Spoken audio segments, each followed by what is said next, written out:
சற்று முன் கிடைக்கப்பெற்ற மிக மிக முக்கியமான ஒரு தகவலை தான் நாம் பார்க்க போகிறோம்.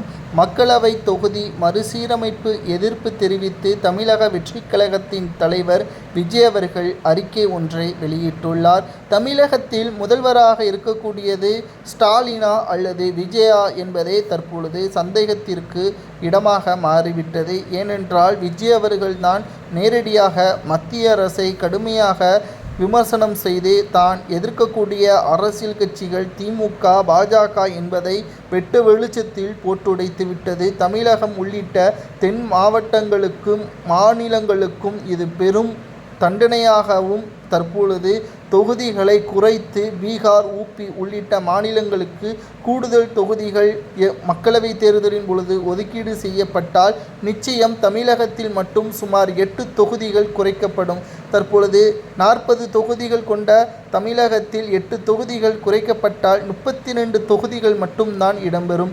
இந்த 38 தொகுதிகளிலும் மக்களவை தேர்தல் முடிந்த பிறகு மாவட்டங்கள் ரீதியாக வளர்ச்சி எப்படி முழுமை பெறும் என்பதையும் விஜய் அவர்கள் நேரடியாக விமர்சனம் செய்து வைத்திருக்கிறார்.